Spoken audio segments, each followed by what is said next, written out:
Hi, I'm Fraser from the Coastal Survival School. I've come out today to try and find some of the first gourmet wild foods that grow along the coast, particularly the wild sea leek, and there's a nice community of them just set around here. This is a stalk from last year and this is how tall they grow.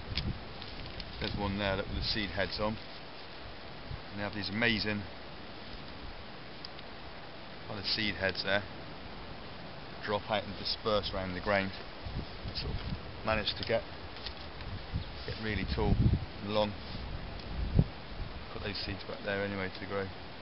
Might take a few of those with me actually. Put those in the old seed chest. They're not too dissimilar to the normal leek that you'll find in the greengrocers, and here they are there. You can just see them hiding now, just poking out. They've been growing all through the winter. They're an amazing vegetable. I was really chuffed to find these. I found them by accident one day when I sat down for a break, just about to get some rations out of the ration pack. Sat upon these and was overcome by this amazing smell of garlic. Different to your normal leeks, these actually smell when they're crushed. They've got a really unmistakable smell of garlic, very, very strong. You pick some of these, leave them in a bag or leave them in a box inside your tent or inside your van or your car. You come back the next day and the whole car or the whole place is stinking of garlic. They're a really great vegetable.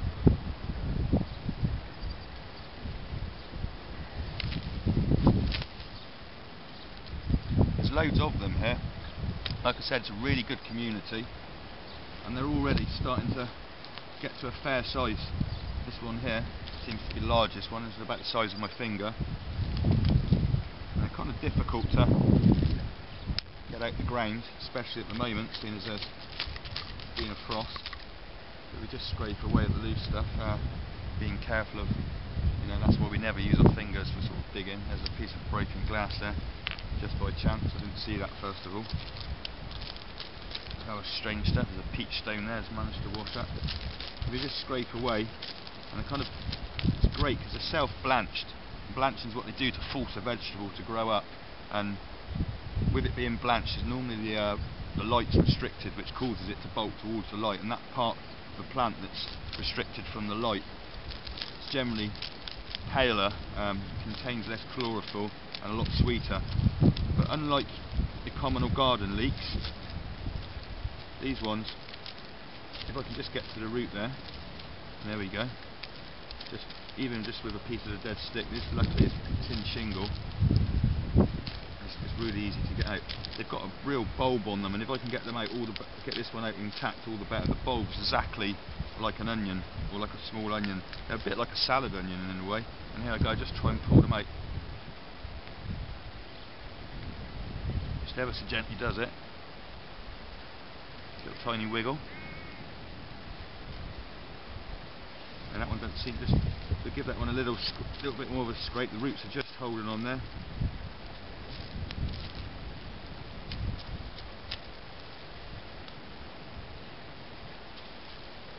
Here we go now, just easily starting to pull out. It's just a case of just wiggling them out ever so carefully.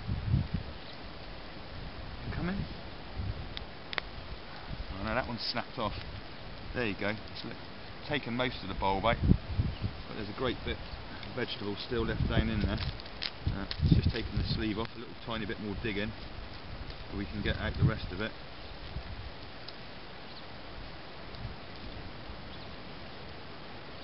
It's got most of it out, it's just slipped off, and that's the difference between the leek I'm used to seeing, cultivated leek, and this leek, the wild leek. It's got this great bulb on the bottom, so it's a really great piece of food. There's loads of it there. It's the most amazing flavour, most amazing taste.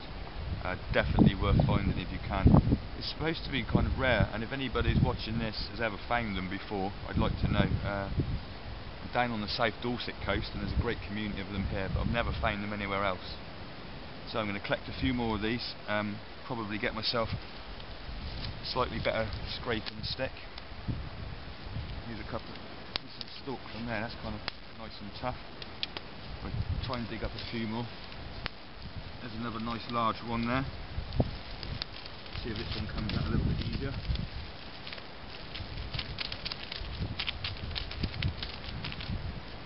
Like I say, if you don't get the whole bulb out, you've still got plenty down the stem. really good food. Obviously if you make yourself a good digging stick.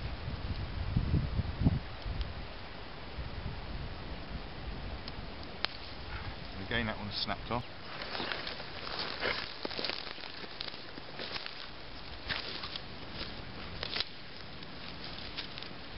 So here we are, found a bit of driftwood down there.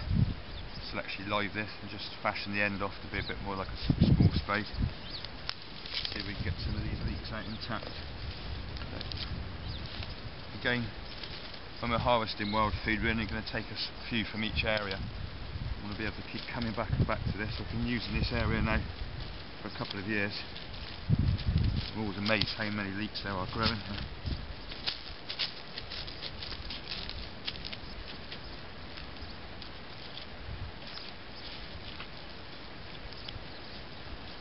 There we go, that's starting to come out now. Just get the stick underneath it and just wiggle it out. There we go. That's what we're looking for. Lovely wild leek. Lost the end of that one.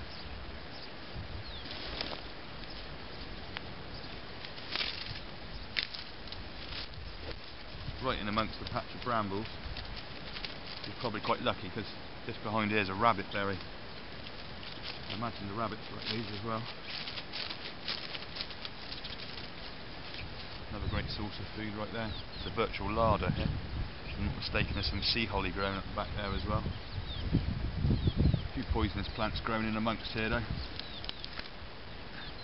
Little telltale signs of the variegated leaf there. Some lords and ladies coming up. A little bit of cleavers in amongst it.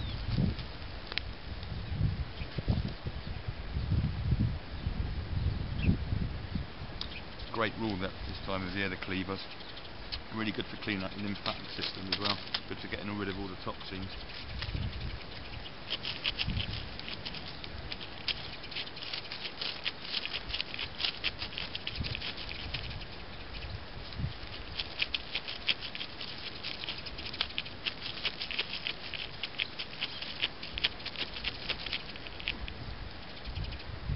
These ones don't want to seem to come out with the bulb on. Not going to spend too much energy collecting these. There's enough for a good meal for today. All we need to do now is see if we can find some driftwood, go down on the beach and just going to roast these next to the fire. So I've got plenty now, just bring them in so you can have a close up on them, see what they're like. Lovely big round bulb on them, typical shape of a leek with a curve inside the middle of the leaf. Quite easy to identify, definitely unmistakable by the smell.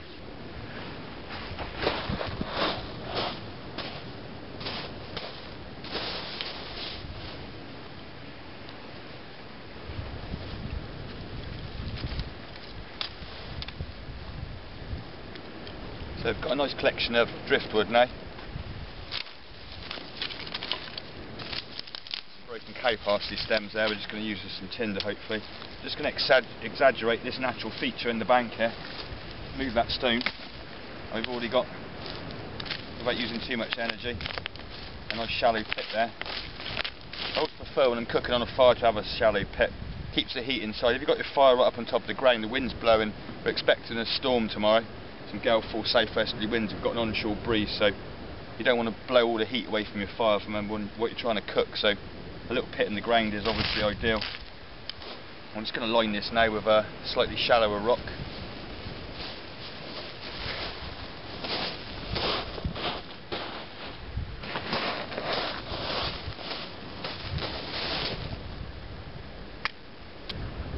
This one's ideal, it's not too big. I don't want it to take hours to warm the stone up, so what I want to do is light a fire on the stone and then we're just going to roast the leeks just on top of the stone just to char them off slightly.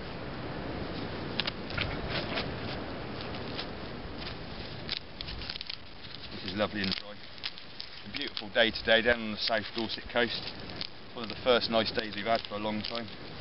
Couldn't wait to get out today and come and get some of these leeks. My mouth's almost watering out, the anticipation of the flavour, they're so great. So we've got a modest fire going now of the driftwood that we've collected. It didn't take me long, just a quick scavenge around the local vicinity, we've got enough wood. The thing with driftwood, it's been in the sea and it's normally got, depending on how long it's been in there, it's got a lot of salt soaked into it, and salt inhibits fire. The salt gets into where the air pockets would be, I suppose, in the wood.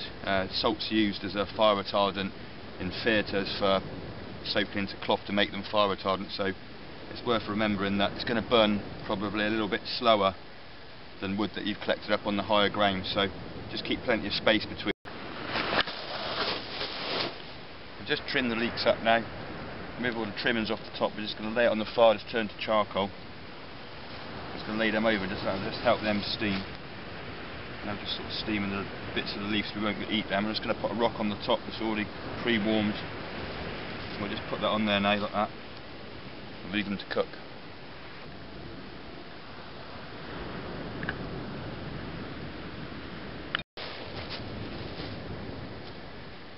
So the leeks have been underneath the rock now for about 20 minutes. Top of the rock's really hot. Just lift it off and careful not to burn off fingers there. And all I've done was turn these while the camera was off after about 10 minutes. I just put a little bit of grass on the top there and a few of the extra cut off leaves. Just really to keep the carbon off of the that comes collects on the top rock. There we go.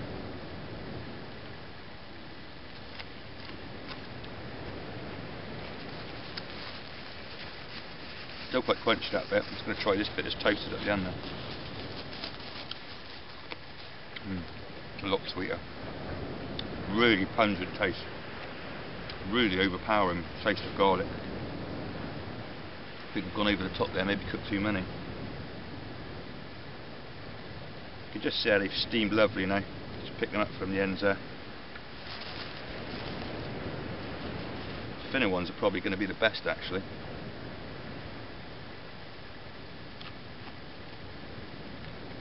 Really succulent, really juicy, really nice.